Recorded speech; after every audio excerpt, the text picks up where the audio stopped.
Hello, it's Sid the Kid here. Oh, let me not cover the microphone, because then I'd have to re-record this, and that's gonna suck. So just here with a little bit of gossip topics. Not too much going on. Oh, so much depressing stuff, unfortunately. The When They See Us documentary, obviously that is about the Central Park Five. The DA that, put those innocent boys in jail, is just got ran off online. I don't know who feels sorry for her, but hey. And I guess she was trying to come out and say that basically that these boys are still guilty. And this is after, I believe, a man confessed to these murders. And she's saying, oh no, we did our due diligence. We all know that's bullshit. We know how the system is set up. And to be honest with you, I know the story, but I have not yet seen the documentary, only because I'm not ready for that type of depression. We just had a situation go on, I believe it was in Texas, I'm not exactly sure, where a little girl, I think she was 4 years old, she took out a Barbie doll, and she left the store with the Barbie doll.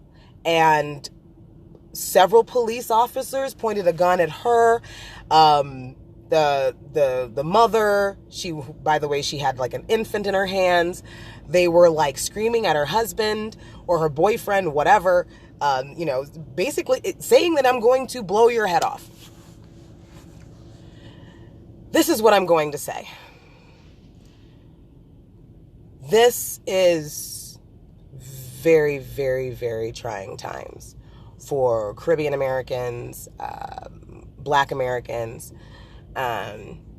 Indians, anybody with some melanin, okay?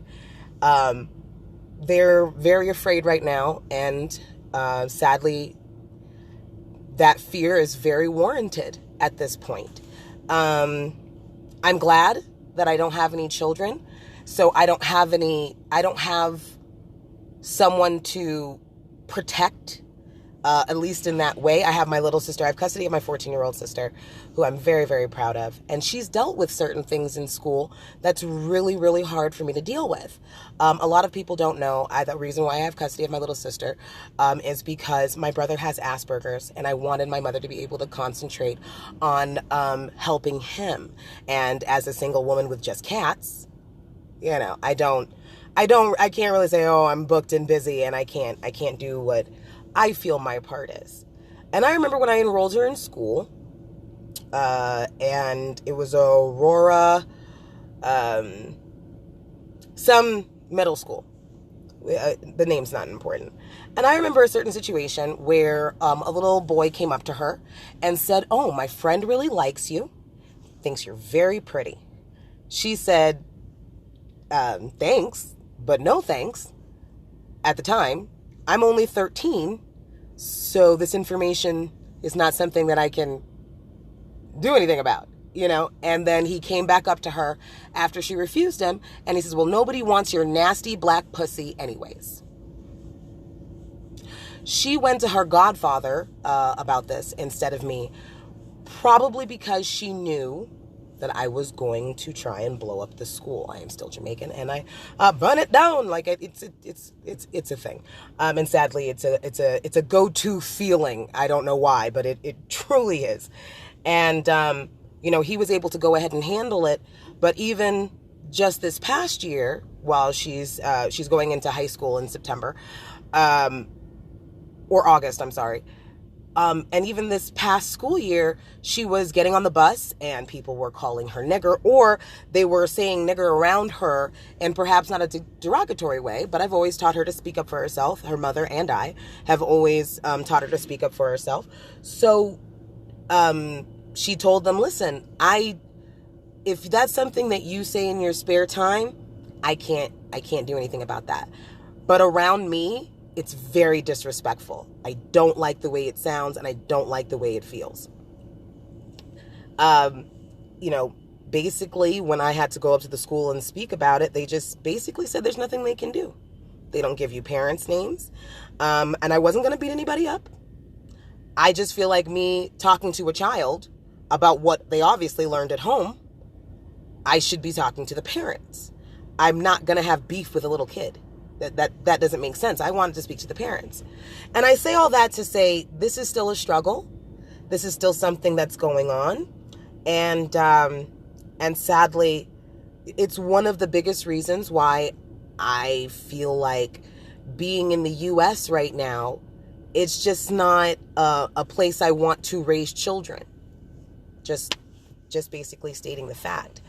And I also really feel like, especially with the immigration process that we kind of have going on right now, it's a very scary time. And if you don't have any immigrants in your family, and I mean like undocumented, if that's indeed the case, you're gonna be afraid. And I saw something on Facebook earlier, and it was from CNN, but we can question the validity of all kinds of news. But right now, Trump is trying to make it so he can do these sweeps of like illegal immigrants, and I don't know how true it is. All I know is that usually hateful rhetoric like that, just thinking about Germany, hateful rhetoric can turn into genocide.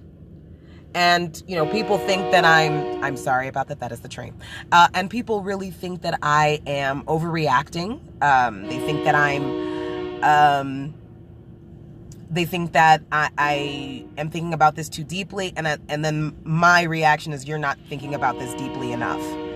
But for those of them that don't have, people of color in their family or immigrants in their family, or they're not an immigrant or a person of color themselves, it's kind of hard for them to think of it being as dire as it is. But because of my own upbringing and because of the fact that I am a first generation American, it is something that I think about a lot, because I didn't even grow up knowing that I don't know how to explain it. Immigration and status and green card and citizenship and all of these different words didn't mean anything to me as far as I was concerned. I just grew up thinking that my mother's just crazy. Real talk, I'm not even joking, because she was just scared of everything. Everything was just frightening and scary for her. And I did not realize that the reason why it was so scary for her was because it was an actual scary situation. Now that I'm an adult, I'm 32 years old. Obviously, I can see why she was so afraid.